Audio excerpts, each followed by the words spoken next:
So you just heard our friend Lisa Rubin say it. Pam Bondi's portrait has already been taken down at the DOJ. And MS Now even obtained this photo of that portrait in a trash bin.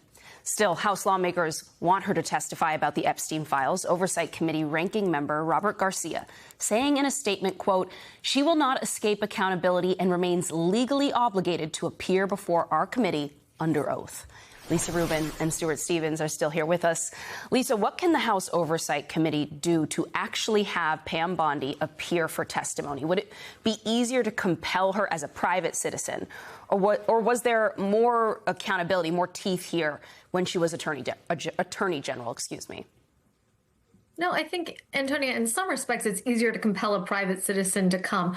On the other hand, the reasons that Pam Bondi might refuse to come and say that the subpoena is either not valid or not enforceable sort of hold whether or not she is still the Attorney General. And that's because she's going to say that many of her conversations with the president or others in his orbit are protected by executive privilege and or deliberative process privilege. And therefore, there are certain considerations with respect to how the administration complied with the Epstein Files Transparency Act that are simply beyond her capacity to testify to without the administration's position. That would hold whether or not she is the sitting Attorney General. But in terms of whether the subpoena is still enforceable, I think what you're hearing from folks on the committee, not just Robert Garcia, but you're not hearing anybody on the Republican side either say for sure that it's off. And that's because the subpoena has been issued. It would require a full vote of the committee in order to withdraw it or replace it somehow. And therefore, the expectation is that Pam Bondi remains under a valid congressionally authorized subpoena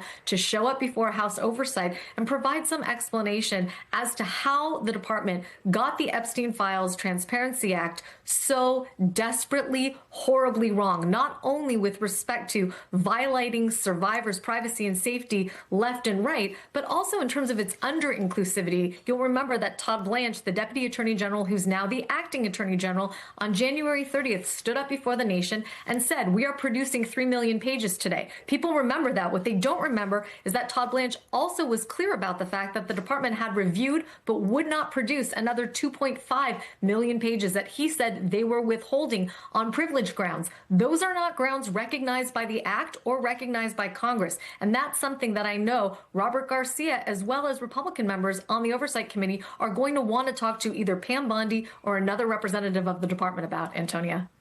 Stu, since the reporting makes it so clear that a large part of this move to push Bondi out comes because Trump sort of sees this as a PR nightmare for himself, that the Epstein story has become an Achilles heel. Is there even an option on the table, a way in which Blanche or whoever else might actually be the permanent Attorney General, is there even a way for them to distance themselves from the Epstein case at this point? Look, I think the two great premises for voting for Donald Trump were the Epstein files and no more foreign wars. So what do we have? We have Pam Bondi being fired over the Epstein files and a foreign war that keeps escalating. This is a complete breakdown here. It's a shambles. It's a train wreck. Call it what you will. Todd Blanche is an interesting character because this is a once serious human being, somebody who was respected, who now is being, these tasks that the president tells them to do. Go down to Florida and talk to this pedophile, Ghislaine Maxwell. And then what comes out of that? She gets to move to a club fed. I mean, really, you have to say, it's just fascinating to me on a human level. Why does somebody do this? How do you go home and talk to your kids and go, I got a really good deal for a pedophile today. She's going to a new club fed. And I think it just shows the willingness of certain people to do anything to stay in power, to try to gain more power. And, it's how much, again, of our system has been dependent upon norms. And Democrats have to really, when they get in power, they have to go out and they have to prosecute these people. It can't be another, we're just going to return to normalcy. Because we tried that with Biden and it didn't work. They have to recognize we're in a different world now and go after these people.